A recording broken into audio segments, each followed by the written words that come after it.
She had arrived at Ashford Manor with a single trunk, a borrowed coat, and the quiet dignity of a woman who had already lost everything once and survived it.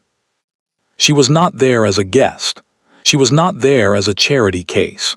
She was there because the Duke of Ashford, James Cavendish, the most sought-after man in 3 counties, had looked at her across a crowded room 6 weeks ago and said, very simply, "Come to Ashford. You'll be safe there." And Elizabeth Voss, who had not felt safe in a very long time, had said yes. She would spend the next 3 weeks regretting it, and then, for the rest of her life, she would be grateful she hadn't left sooner. But that part comes later. The carriage turned through the iron gates of Ashford Manor on a grey Tuesday morning, and Elizabeth's first thought was not about the house, though the house was enormous, all pale stone and tall windows and the kind of quiet grandeur that whispered old money with every brick. Her first thought was, "He's watching from the window." She couldn't be certain. The glass caught the light in a way that made it impossible to see clearly, but she knew James. She had known him since she was 9 years old and he was 11, when he used to leave apples on the stone wall between their properties because he was too shy to hand them to her directly. 30 years might have passed, fortunes might have risen and fallen, and the world might have changed beyond recognition, but some things stayed the same. She stepped out of the carriage before the footman could assist her. Old habit. She had learned long ago not to wait for help that might not come. James met her at the door. He looked older than she remembered from their last encounter, though that encounter had been brief, accidental, painful in its own quiet way. There were lines around his eyes now, a steadiness in his face that hadn't been there in youth. He had inherited the dukedom young, buried his father young, and carried the weight of it in the set of his shoulders. But when he saw her, something shifted, just slightly, just enough. Elizabeth. Not Miss Voss. Not the formal address a duke owed a woman of uncertain standing. Just her name, the way he had always said it, like it was simply the correct word for something he had been thinking about. "James," she said, and then because she had promised herself she would not cry, she smiled instead. He took her trunk himself, waving off the footman. She almost told him not to, it wasn't proper, a duke carrying luggage, but she stopped herself. This was his house, his rules, and besides, there was something achingly familiar about the gesture, like the apples on the wall. The entrance hall was grand and cold and smelled of beeswax and old roses. A housekeeper appeared, a kind-faced woman named Mrs. Holt, who showed Elizabeth to a room on the 2nd floor, not the finest room, but a good one, with a window that faced the garden and a fireplace that actually worked. "His Grace asked that you be made comfortable," Mrs. Holt said, in the tone of someone who meant it. Elizabeth stood in the middle of the room after she left and breathed. No creditors at the door, no empty pantry, no father to worry about, which was a grief so fresh she still reached for it in the mornings and found only air. Just a quiet room, a working fireplace, and the strange, fragile feeling of being somewhere she might possibly be allowed to stay. She should have known it was too still. That kind of stillness, in her experience, always meant something was waiting just outside the door. She met the Duchess that evening. Margaret Cavendish came down the staircase at precisely 7 o'clock, dressed in dark silk, every silver hair in its correct position. She was a handsome woman in the way that cold things are sometimes handsome, precise, controlled, built for endurance rather than warmth. She looked at Elizabeth the way a woman looks at a piece of furniture she did not order and does not intend to keep. "Miss Voss," she said, "what a long journey you must have had." "Not so long, Your Grace," Elizabeth said. "I am quite well, thank you," Margaret smiled. "It didn't reach anything." Dinner was polite. James carried the conversation, asking about the road, about the weather, small things, careful things. Elizabeth answered. Margaret watched. It was only later, when James had excused himself, and the candles were burning low, that Margaret leaned slightly forward in her chair and said, very pleasantly, "I do hope you'll be comfortable here, Miss Voss, however long your stay turns out to be." Elizabeth met her eyes. "I hope so too, Your Grace," she said. She slept badly that night, not because of the bed, which was perfectly fine, but because she had heard something in those words that she recognized from long experience. The sound of a door being held open just enough to suggest it could be closed at any moment. She had heard that sound before, in creditors' offices, in solicitors' waiting rooms, in the voices of people who held power over her and wanted her to know it. She had survived all of those. She told herself she could survive this too. James left on a Friday. He came to find Elizabeth after breakfast, hat in hand, and explained it with the careful patience of a man who didn't entirely believe his own explanation. His mother had brought news of an estate matter in Derbyshire, a tenant dispute, a boundary question, something that required his personal attention and couldn't wait. 15 days, perhaps 18. He would write. Elizabeth listened. She nodded. She did not say what she was thinking, which was, "This feels wrong." Instead, she said, "Of course, I'll be perfectly fine." James looked at her for a moment longer than necessary. Then he said, quietly, so that no one else in the hallway could hear, "Margaret can be difficult. You don't have to please her." It was the closest he had ever come to a warning. She wished, later, that he had been less gentle about it. The carriage took him down the long drive and through the iron gates, and Elizabeth stood at the window until it disappeared around the bend. Then she turned back to face the house. Ashford Manor looked exactly the same as it had 5 minutes ago.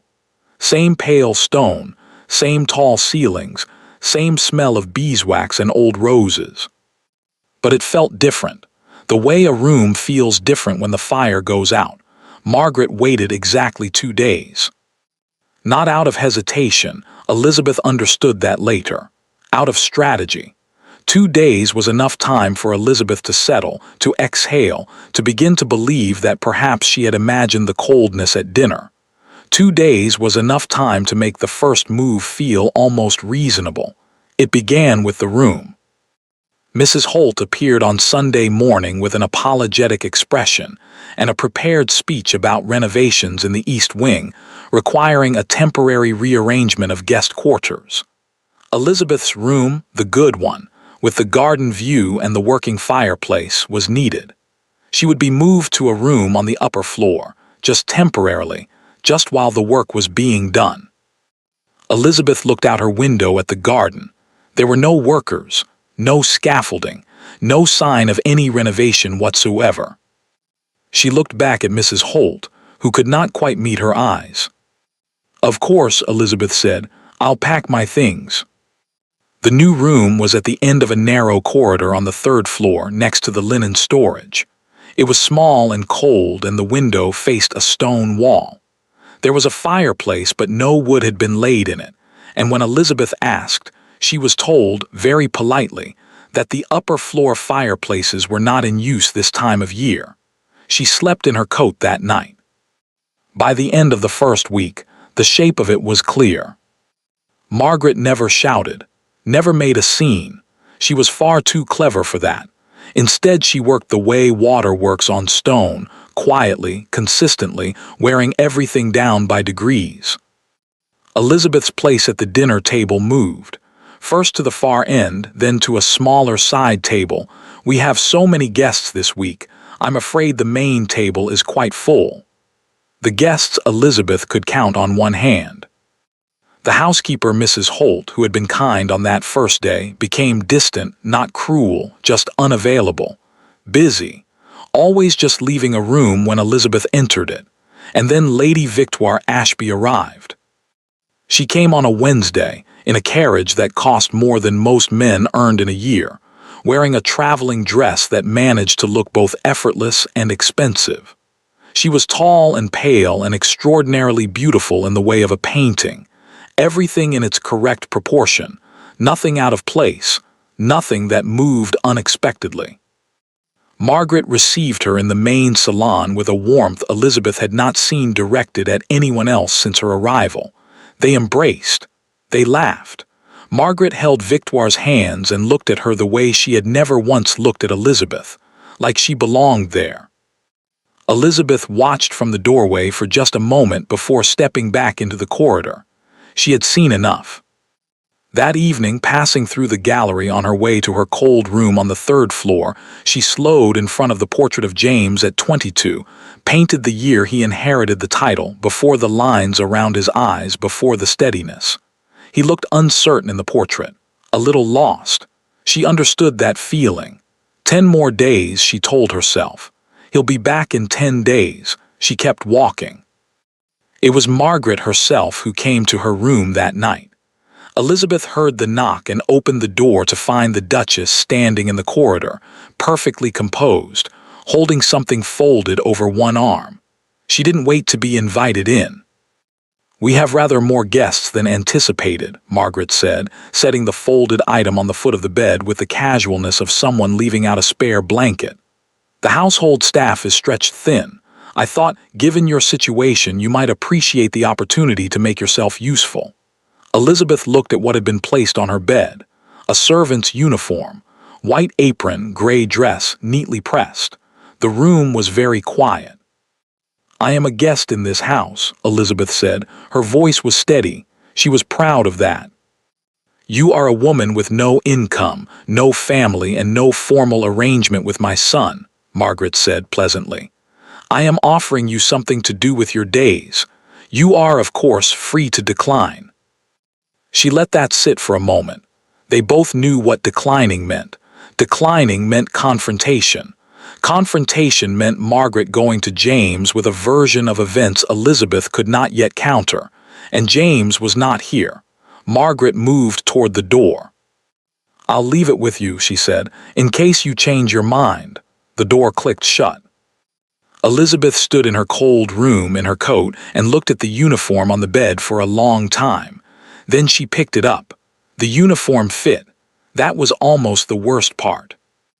Elizabeth stood in front of the small mirror above the washstand and looked at herself, gray dress, white apron, hair pulled back plain, and thought, if someone who knew me could see me now, what would they say?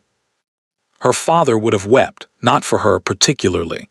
He had never been that kind of father, but for the name. For the Voss name, which had once meant something in 3 counties and now meant a cold room on the 3rd floor and a borrowed apron. She pressed her hands flat against the apron and straightened her spine. 8 more days, she told herself. Just 8 more days. She learned quickly what Margaret wanted from her. Not hard labor. That would have been too obvious, too easy to explain to James upon his return. What Margaret wanted was something more precise. She wanted Elizabeth visible in the wrong places. She wanted her carrying trays past the salon where Victoire sat laughing with the other guests. She wanted her laying the fire in rooms where she would have to keep her eyes down and her mouth closed. She wanted, in short, for Elizabeth to become furniture. And Elizabeth, because she had nowhere to go and 8 days to wait, let it happen. She told herself it was strategy. She told herself she was being practical, sensible, that she had survived far worse than this and a week in an apron would not break her.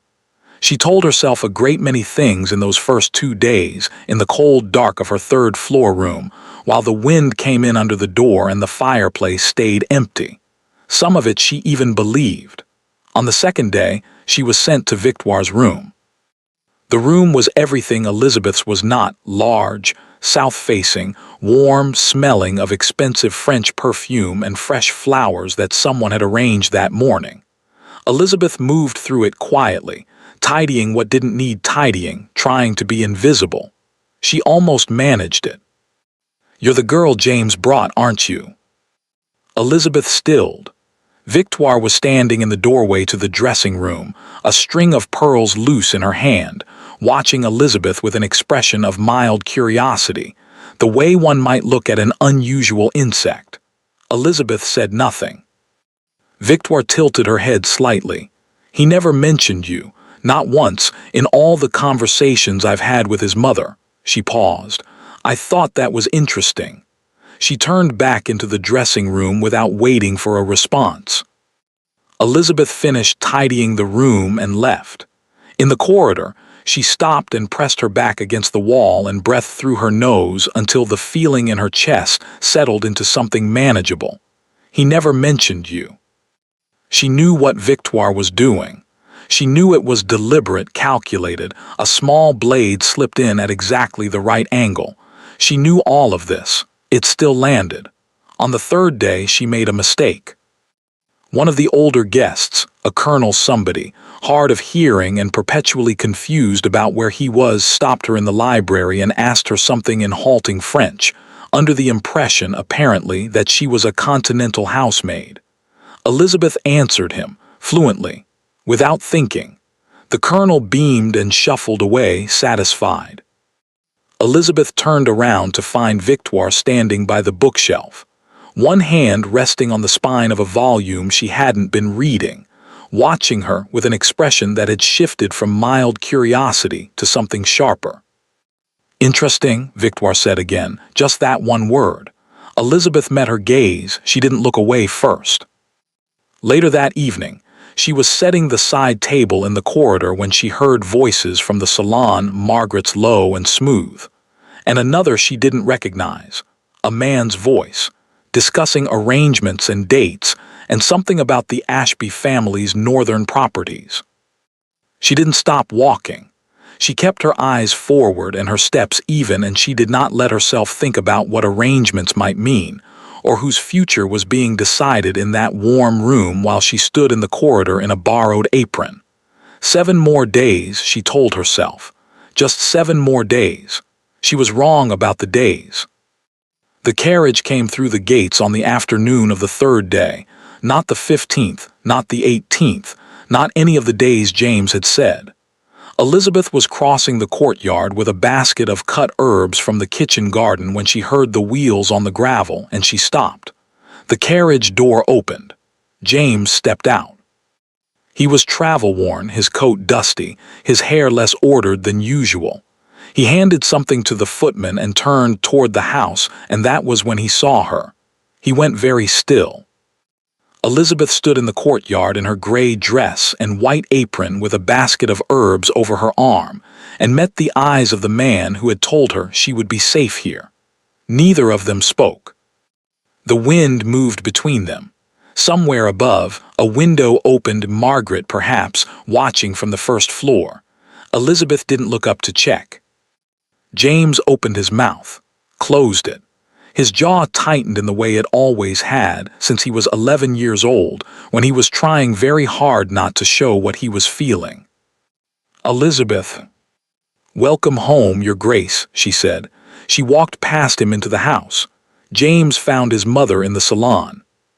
She was seated by the window with her embroidery, the picture of domestic calm, as though she had been sitting in exactly that position for the past 15 days and nothing of any consequence had occurred.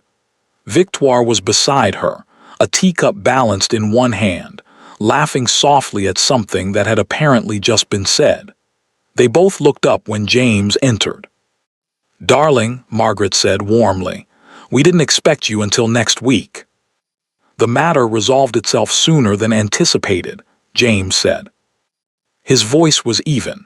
His face was even. He had spent the entire ride back 3 hours, bad roads, a wheel that needed changing outside of Matlock, thinking about the estate dispute, the tenant complaints, the boundary question that had turned out, upon arrival, to be almost entirely resolved already, and had required very little of his personal attention at all. He was beginning to understand why. "You must be exhausted," Margaret said. "Sit down. Victoire, ring for tea." "I'm not staying," James said. "I need to speak with Mrs. Holt."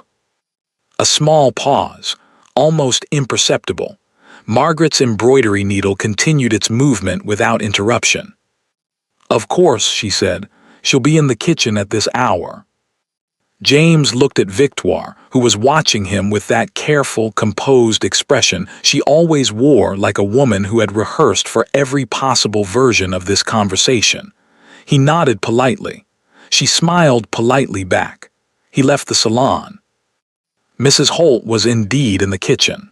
She looked up when he entered, and something moved across her face, relief, guilt, or some complicated mixture of both, before she arranged it back into her usual expression.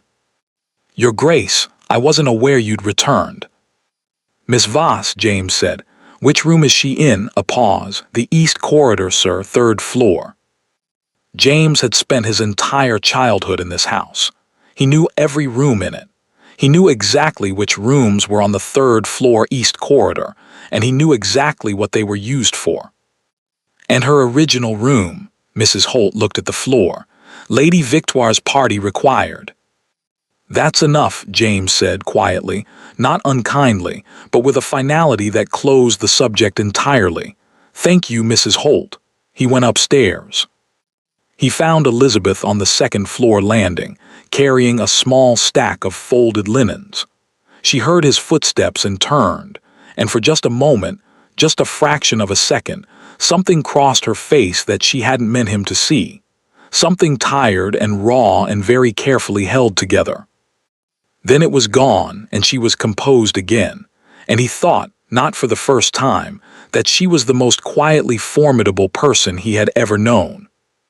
"Elizabeth," he stopped in front of her, "put those down." "I'm just... please." She set the linens on the window ledge. She folded her hands in front of her. She waited, with the patience of someone who had learned to wait for bad news without flinching. James looked at her, the gray dress, the white apron, the plain hair, and felt something tighten in his chest that he did not immediately have a name for. "How long?" he said. It wasn't a question exactly. She understood that. "It doesn't matter," she said. "It matters to me." James, his name, not his title, a small thing, but he noticed it. "You've only just arrived. You're tired. There's nothing here that requires." "How long, Elizabeth?" A silence. Outside, a bird called once and went quiet.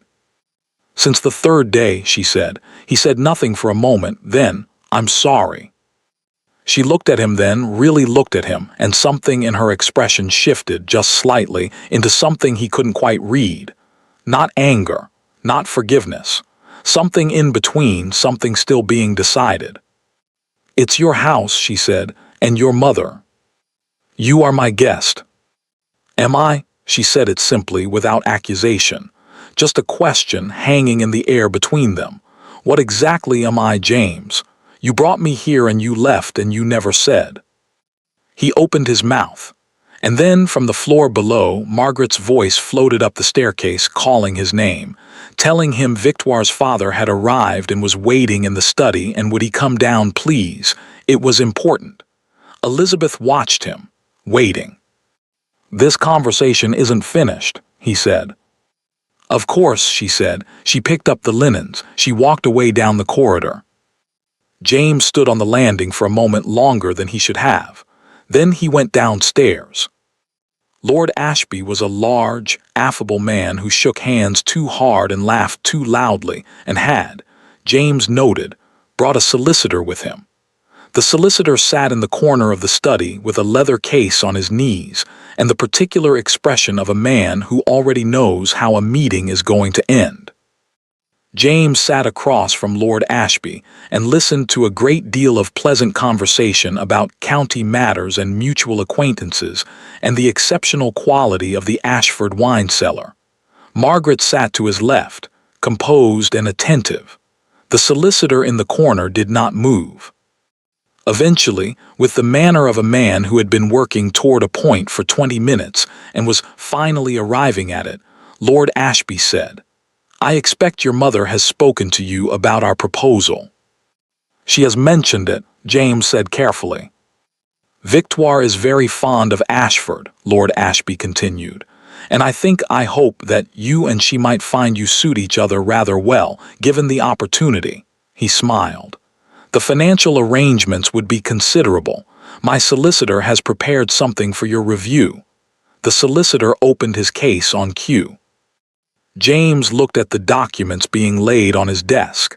He looked at his mother, who was watching him with an expression of perfect, patient confidence, the expression of a woman who believes she has already won. He thought about Elizabeth on the landing. "Am I?" He thought about what he had intended when he brought her here, what he had not yet said, what he had been circling for weeks, carefully, the way he had always circled things that mattered too much to risk getting wrong. "I'll need time to review these," he said. Lord Ashby nodded, satisfied. Of course, no rush." There was a rush. James could feel it in the room, in his mother's stillness, in the solicitor already repacking his case with the efficiency of a man whose work here was essentially done. "We'll speak more at dinner," Margaret said. Elizabeth was passing the study doorway when the door opened. She hadn't meant to be there. She had been returning the linens to the storage cupboard at the end of the corridor, and the study was simply on the way, and she had not known the door was about to open, or that James would be standing just inside it, or that she would catch, very clearly, in the moment before anyone noticed her, the tail end of what Lord Ashby was saying to the solicitor in a satisfied undertone. "The arrangement with the Ashby family Cavendish will come around. His mother assures me it's all but settled." Elizabeth kept walking. She did not run. She did not stop. She kept her steps even and her chin level, and she walked all the way to the end of the corridor and around the corner and down the back stairs and into the cold air of the servants' entrance, where she stood against the stone wall and pressed her palms flat against it and breathed. All but settled. She had stayed for 15 days, no, 18. It had been 18 days now in a cold room, in a borrowed apron, carrying linens and laying fires and swallowing everything Margaret had handed her, because she had let herself believe, that James had meant it when he said she would be safe here, that whatever was unspoken between them was simply waiting for the right moment. She was so tired of waiting. She was so tired of surviving things that should never have happened to her in the first place. She pushed off the wall. She went upstairs to the third-floor east corridor. She opened the door to her small, cold room and looked at her single trunk sitting at the foot of the bed. Then she sat on the edge of the mattress and put her face in her hands. "Not yet," she told herself. "Don't decide yet. Wait until you've spoken to him." She waited. James did not come. He didn't come that evening. Dinner was formal, Lord Ashby at the table, Victoire beside him, Margaret at the head with that particular satisfaction she wore like a second dress. Elizabeth was not invited to the main table.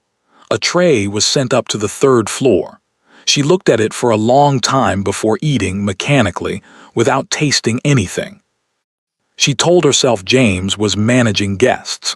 She told herself he was tired from the road. She told herself there were 100 reasonable explanations for why a man who had said this conversation isn't finished had not finished it. She was good at telling herself things. She had been doing it for years. He came in the morning. Elizabeth was in the small sitting room off the back corridor, one of the few rooms Margaret hadn't found a reason to remove her from mending a tear in her traveling dress, the one she had arrived in, the one that was not gray and did not have a white apron. She heard his knock and said, "Come in," and James entered, closing the door behind him. He looked like he hadn't slept. Good, she thought, and then immediately felt unkind for thinking it. He sat down across from her without being invited, which was so entirely like him. That particular combination of Duke and boy she had always found impossible to be properly angry at, that she had to look back down at her mending to collect herself. "I owe you an explanation," he said.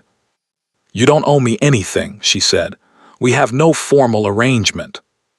"Elizabeth." "That is the correct answer, isn't it?" She kept her voice even.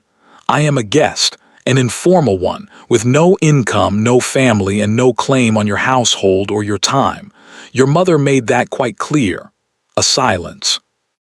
"What exactly did she say to you?" James said, very quietly. "It doesn't matter now." "It matters enormously." She set down her mending and looked at him.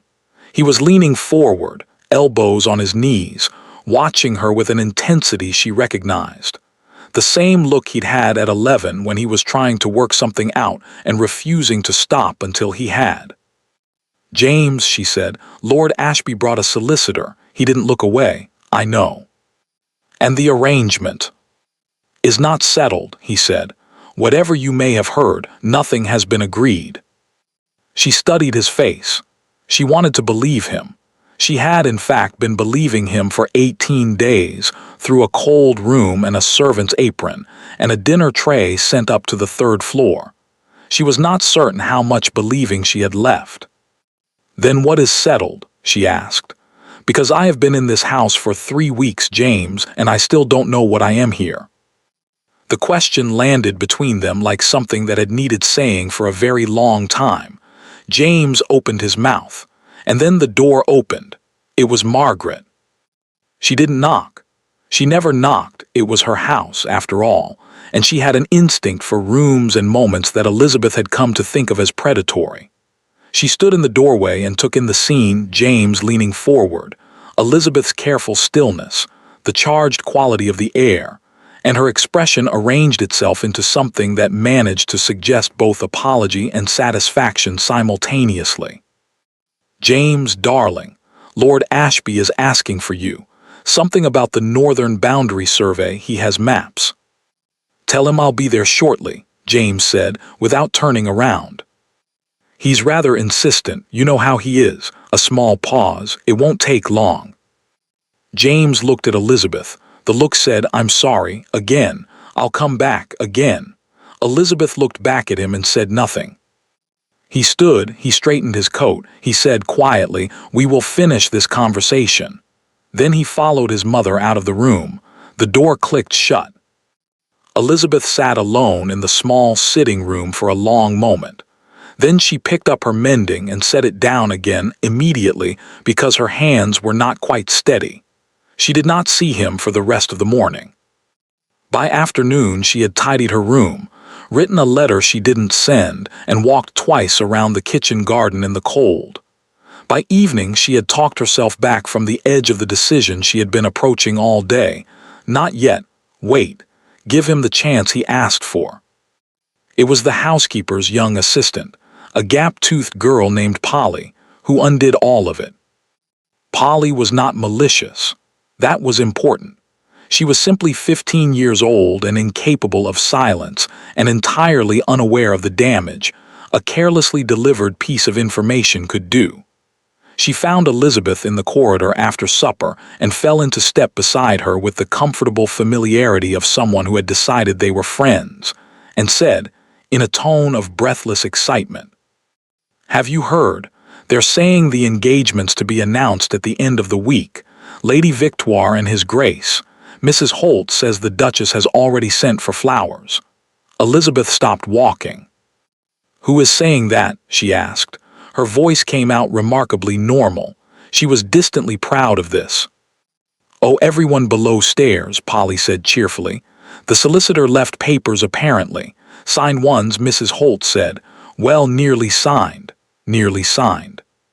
Thank you, Polly, Elizabeth said. She walked upstairs. She sat on the edge of her bed in the dark for a long time. Nearly signed might mean anything. It might mean nothing. It might mean James had been cornered into initialing something preliminary and hadn't had the chance to explain. It might mean exactly what it sounded like. She thought about what she knew, not what she hoped, not what she had told herself on cold nights in this cold room, what she actually knew. She knew that James had brought her here without a clear declaration. She knew he had left her here alone with his mother after 3 days. She knew he had been back for over 24 hours and had managed one interrupted conversation and an apology and nothing else. She knew that downstairs, right now, Lord Ashby's solicitor had left behind papers that were nearly signed, and Victoire's flowers were already ordered. And she knew she had always known, if she was honest, that knowing someone since childhood, feeling warmth toward them, bringing them into your house out of something between protectiveness and old affection, was not the same as choosing them, was not the same as standing up in a room full of people with solicitors and saying, this one, her, not the other one. She had been waiting for James to stand up. He hadn't stood up. She was so tired. Not the tiredness of one bad night or one bad week. The deep, accumulated tiredness of a woman who had spent years holding things together, her father's debts, her family's name, her own dignity through circumstances that had tried very hard to strip it from her, and who had thought foolishly, briefly, that she had finally found somewhere she could put the weight down. She had been wrong. Again. She got up, she opened her trunk. She began, quietly and methodically, to pack. She told herself she would sleep first. Make the decision in the morning when she was rested, when things might look different in the daylight. She lay down in her coat because the room was cold. She stared at the ceiling. Somewhere below, she could hear the faint sound of the house settling into evening. A door, a voice, the distant clink of glassware from the dining room. Normal sounds. The sounds of a house that was not hers and had never been hers and had been telling her so in Margaret's precise and patient way from the very first evening. I do hope you'll be comfortable here, Miss Voss. However long your stay turns out to be. She closed her eyes. When she opened them again, the house was silent and the candle had burned down, and it was somewhere past midnight, and she knew, with the calm certainty of a decision that had already been made while she wasn't paying attention, exactly what she was going to do. She got up. She finished packing. She put on her coat, her own coat, the borrowed one she left folded on the bed, and she picked up her trunk and she opened the door. The corridor was dark and quiet. She walked toward the stairs. The house was completely still. Elizabeth moved through the dark corridor with the careful quiet of someone who had learned over the years to take up as little space as possible. Past the linen cupboard. Past the narrow window that faced the stone wall. Down the back stairs, one hand on the rail, trunk in the other, each step placed with deliberate softness. She had done this before. Not here, not in this house, but she had packed a trunk in the dark and walked out of a place that no longer had room for her.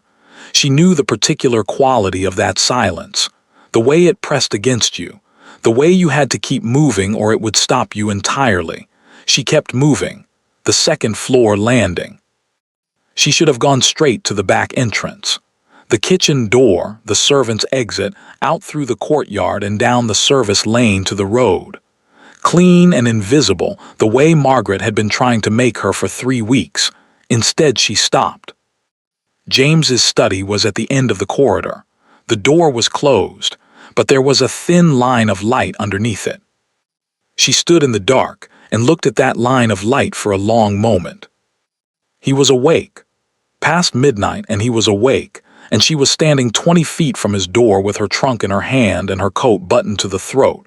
And if she knocked, if she simply knocked, he would open it and she would have to look at his face, and then she would have to say the things she had been not saying for 3 weeks, and she would have to hear whatever he said back, and she didn't know if she could bear either outcome.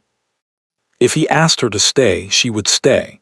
She knew that about herself and she was not proud of it. She had stayed too long in too many places out of hope and habit, and she could not afford to do it again. She could not spend another month in a cold room in a borrowed apron waiting for a man to choose her out loud. If he didn't ask her to stay, she picked up her trunk. She walked past the door. She did not let herself slow down. She did not look back at the light underneath it. She went down the main staircase, across the entrance hall to the front door, not the servant's entrance. She decided, not at the end, not after everything, and she lifted the latch and opened it and stepped out into the cold dark of early morning. The gravel crunched under her feet. She winced and slowed and picked her way more carefully toward the gate. The air smelled of wood smoke and wet grass, and the particular cold of a country night that has hours still to go before dawn. She did not look back at the house. She was through the gate and 20 yards down the lane when she heard it. Her name. Not Miss Voss, not a shout, just her name in James's voice from somewhere behind her, closer than she expected, as though he had come out of the house very quickly. She stopped. She didn't turn around. His footsteps on the gravel, then on the lane quieter, then stopping just behind her, a silence. "You were going to leave," he said, without saying anything. "I left a note," she said. Her voice was steady. She was very tired of how steady her voice was. "I read it." A pause. "I release you from any obligation." "Elizabeth, what obligation?" "I never," he stopped, started again. "I saw your light go out 2 hours ago. I've been sitting in that study trying to decide whether to knock on your door." She turned around then because she couldn't help it. He was standing in the lane in his shirt sleeves. No coat, no jacket, entirely unprepared for the cold, with his study lamp in one hand, and an expression on his face that she had not seen since they were children. Open and uncertain and stripped of the careful composure he wore like armor these days. "You're going to freeze," she said, which was not what she had meant to say. "Very possibly," he agreed. "I don't care." She looked at him. He looked at her. The lamp threw a small circle of gold light between them in the dark lane, and beyond it everything was black and cold and very quiet. "Polly told me about the papers," Elizabeth said, "the nearly signed ones." Something crossed his face. "Polly," he stopped, exhaled. "I did not sign anything.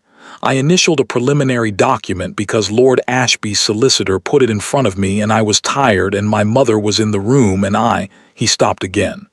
"That is not an excuse. I know that is not an excuse." "No," she said, "it isn't. I should have been clearer. From the beginning. From before I left. I should have." He set the lamp down on the lane wall and pushed both hands through his hair in a gesture she remembered from 30 years ago, when he was 11 and frustrated and trying to work something out.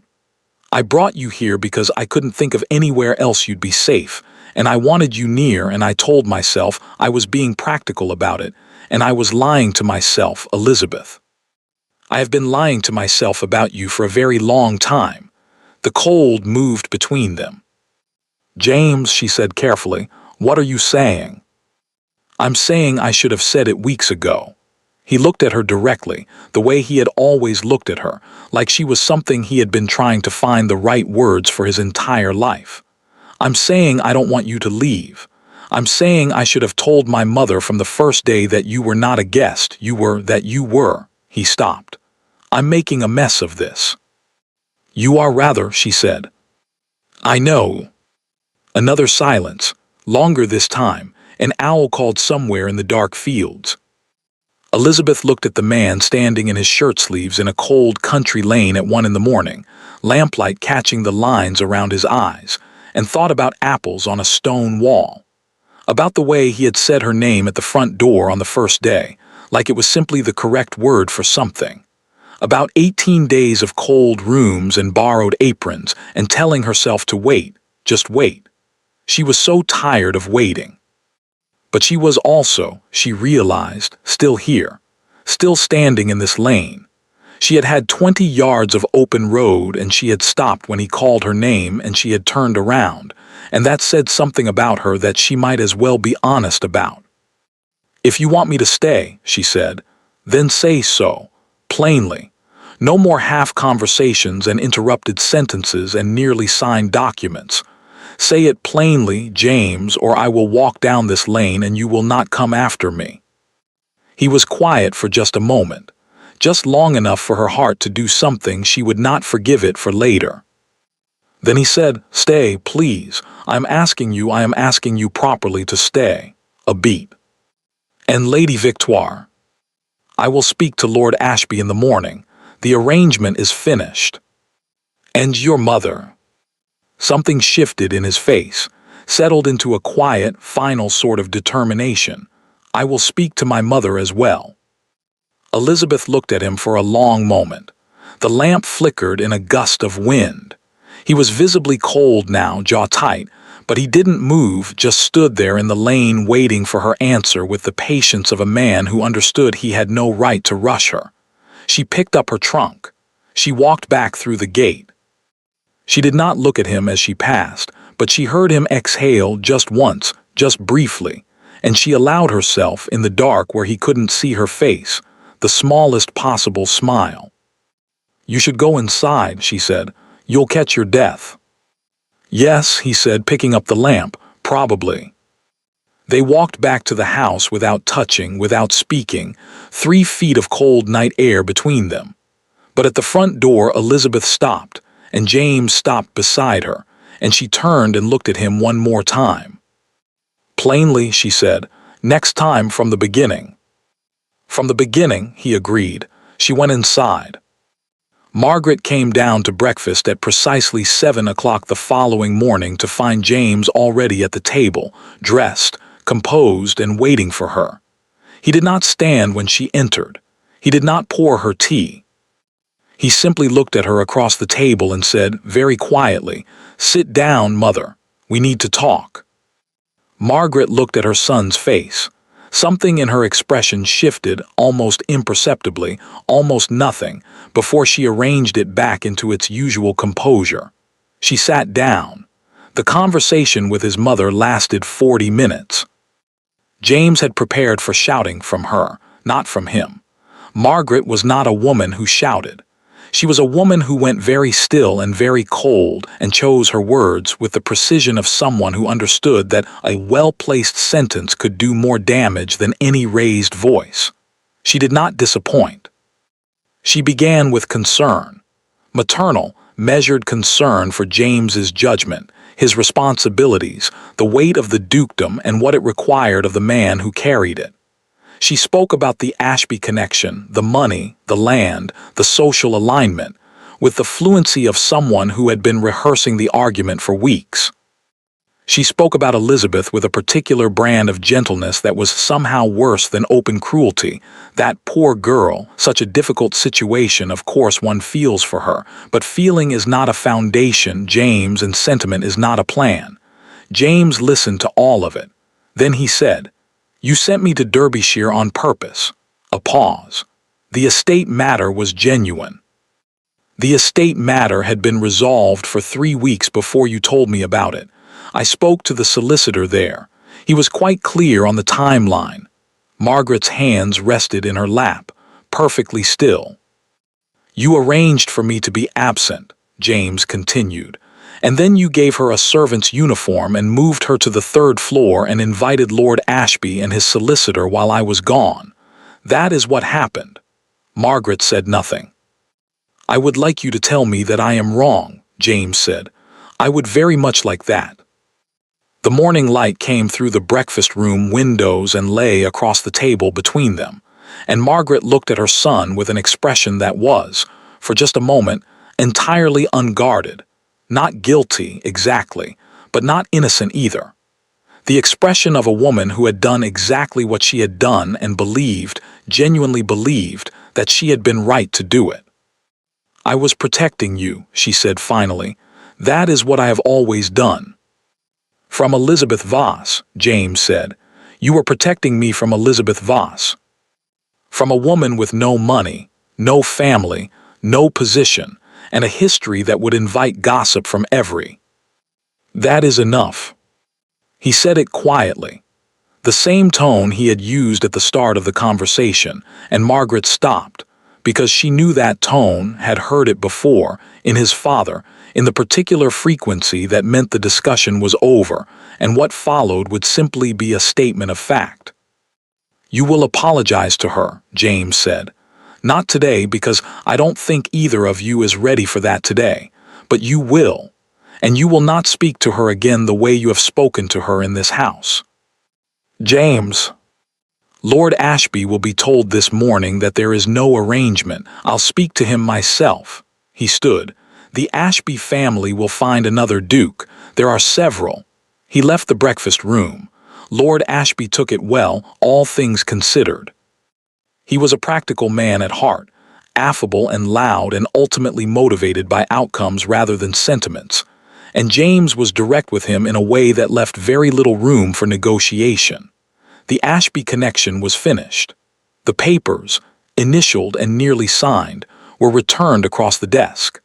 The solicitor, summoned again, repacked his leather case with the expression of a man for whom this was not the first time and would not be the last. Victoire was told by her father. James did not see her reaction. He heard later from Mrs. Holt that she had ordered her trunk packed within the hour and been entirely composed about it, which he found entirely believable. Victoire had never wanted him particularly. She had wanted the title, the house, the position, all of which would be available in time from someone else. He hoped she found them. He meant that sincerely. By noon, the Ashby carriage was gone. He found Elizabeth in the garden. She was sitting on the stone bench near the far wall, the one that caught the afternoon light, with a book open in her lap that she wasn't reading. She looked up when she heard his footsteps on the path and watched him cross the garden toward her with an expression he was learning to read, the careful, waiting stillness she wore when she wasn't certain what was coming next. He sat down beside her. "It's done," he said. She looked at him. "Lord Ashby." "Gone, the papers are destroyed." He paused. "I spoke to my mother as well." A silence. The garden was very quiet, the kind of quiet that only happens in the middle of the day when everyone has found somewhere else to be. "How did she take it?" Elizabeth asked. "About as well as you'd expect." "Meaning badly?" "Meaning she believes she was right and will continue to believe she was right for some time."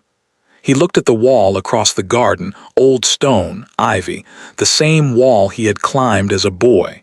"She may come around. I'm not certain it matters at the moment." Elizabeth said nothing.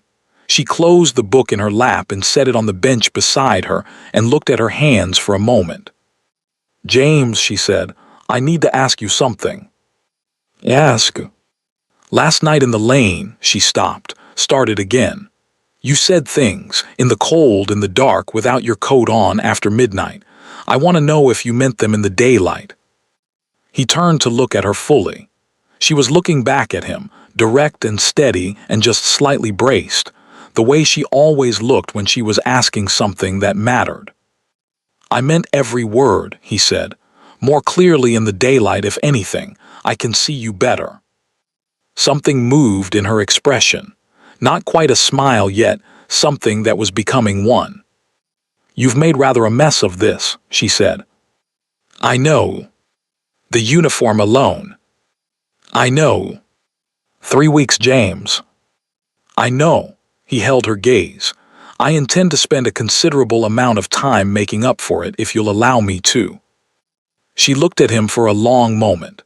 The afternoon light was in her hair and she was wearing her own dress, not the gray one, not the apron, and she looked, he thought, like herself.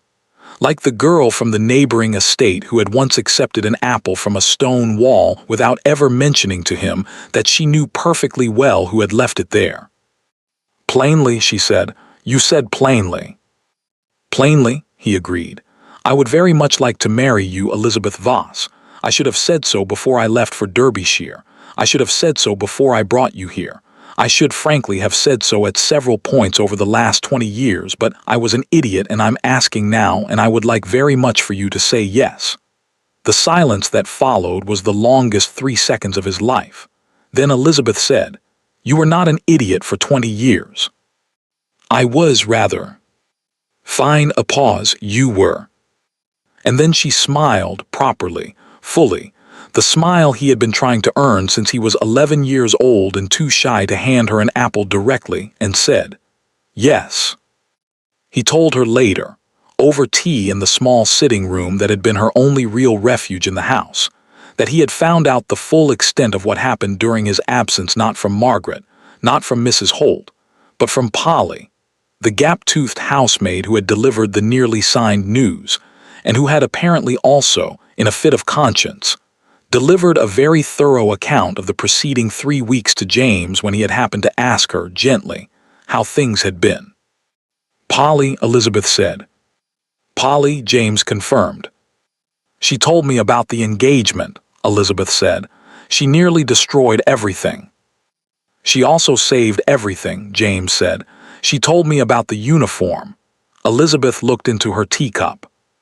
"I put it on," she said, "because I had nowhere to go and I wasn't ready to stop believing in you."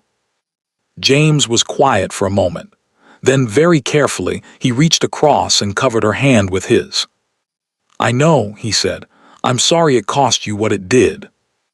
She looked at their hands, his over hers, warm and certain, the way she had not let herself imagine it being. "Don't do it again," she said. Never, he said. She believed him. The wedding was small. James had offered her anything she wanted: the full ceremony, the county families, the cathedral in the nearest city with its cold stone floors and magnificent windows and seating for 400. Elizabeth had looked at him across the breakfast table when he said this and said, "The garden, 20 people, Tuesday." He had said, "Perfect." It was a Thursday in the end, because the weather on Tuesday was dreadful and Elizabeth refused to be married in the rain on principle. But Thursday was clear and cold and bright, the kind of early spring day that looks like a painting: sharp light, pale sky, the first green pushing up through the beds along the garden wall. The stone bench where James had asked her, where she had said yes, was visible from where they stood. She had looked at it once briefly before the ceremony began. Then she had looked forward. She did not wear white. She wore a dress the color of winter cream, not quite ivory, not quite gold, somewhere in between, that she had made with the help of Mrs. Holt's niece, who turned out to have extraordinary hands with fabric and had cried twice during the fittings for reasons she declined to explain. At her collar she wore her mother's brooch, the one thing from the old house that the creditors hadn't reached, small and silver and shaped like a sprig of leaves. She had looked at herself in the mirror that morning for a long time. She thought about the trunk, the borrowed coat she had left folded on the bed in the third-floor room. Someone had found it and returned it to her without comment, which she had appreciated. She thought about the gray dress and the white apron and the cold room and the stone wall outside the window. She thought about her father, who would have wept at this, genuinely this time, for her. She thought about a stone wall with apples on it. Then she had picked up her mother's brooch and pinned it at her collar and gone downstairs. James was waiting at the end of the garden path. He was not supposed to see her before the ceremony. Mrs. Holt had been very firm on this point and had recruited 2 housemaids to enforce it. Both housemaids had apparently been thoroughly outmaneuvered, because James was standing in the garden in full view of the house a full 20 minutes before the vicar arrived, and when Elizabeth came through the door he turned around immediately, as though he had known the exact moment she would appear. He looked at her. She looked at him. "You bribed them," she said. "Generously," he agreed. She came down the path toward him and he held out his hand, and she took it, simply, without ceremony, the way you take the hand of someone you have known for 30 years and will know for 30 more. "Nervous?" he asked. "No," she said, which was true. She was many things moved, uncertain about the future in the way anyone is uncertain about the future, still faintly astonished that she was standing in this garden in this dress on this particular Thursday, but she was not nervous. Nervous implied doubt, and she had none. "Good," he said, "neither am I." He was lying. She could tell by his left hand, which was doing the thing it always did when he was trying not to show what he was feeling, a slight tension in the fingers, almost imperceptible. She said nothing about it. She simply held his hand a little more firmly and felt the tension ease. Margaret did not come. James had told Elizabeth a week before the wedding, quietly and without drama, that his mother had decided to spend the spring at the family's smaller property in Somerset. He had said it in a tone that suggested the decision had not been entirely Margaret's own, and Elizabeth had not asked for details. She had not, in the end, received the apology James had promised. She was not certain she ever would. She had thought about this carefully over the preceding weeks, lying awake in her new room, the good one, south-facing, warm, and had arrived at a peace with it that surprised her. Margaret was what she was. Elizabeth had survived worse and would not spend her marriage waiting for a woman like that to become a different woman. What she had instead was this: a Thursday in early spring, 20 people in a garden, James's left hand slowly unknotting in hers. It was enough. It was more than enough.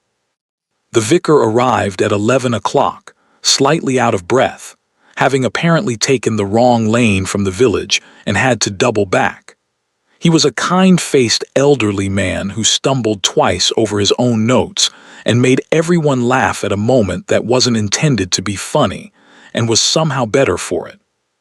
When he asked James if he took Elizabeth Voss to be his wife, James looked at her and said, "I do," with such uncomplicated certainty that somewhere behind her she heard Mrs. Holt make a sound she was generously going to assume was a cough. When he asked Elizabeth if she took James Cavendish, Duke of Ashford, to be her husband, she said, "I do," in a voice that was steady and clear and entirely her own. Afterward, when the small gathering had moved inside for warmth and wine, and Mrs. Holt's extraordinary cake, Elizabeth slipped back out to the garden alone for a moment. She stood by the stone bench in the afternoon light, her mother's brooch at her collar, and she let herself be still. She thought about everything that had brought her here: the debts, the lost house, the trunk packed in the dark, the gray dress folded on a bed she hadn't chosen. She thought about the lane at midnight and James in his shirt sleeves, and the lamp on the wall and "Stay, please, I am asking you properly." She thought about all the moments she had nearly not made it to this one. Then she stopped thinking about it, because James appeared in the doorway behind her and said, "Your husband is looking for you," in a tone of such transparent self-satisfaction that she laughed out loud, properly, fully, the way she hadn't laughed in longer than she could remember. "My husband," she said, "should come out here then." He came out. He stood beside her. They looked at the garden together in the thin spring light, the stone wall, the old ivy, the bench, the path down which she had walked toward him that morning. "Regrets?" he asked, not seriously. She could hear the smile in it. "None," she said. And that was the truth, the whole uncomplicated, astonishing, hard-won truth of it. None at all. Somewhere in the manor, on the third floor at the end of the east corridor, a small cold room sat empty. The fireplace was clean. The window had been repainted. Mrs. Holt had quietly relocated the linen storage and converted it into something more useful. No one mentioned it. No one needed to. Thank you for listening to the story all the way to the end. Please tell us which city you're watching from and what the story made you feel. Don't forget to subscribe so you won't miss new stories.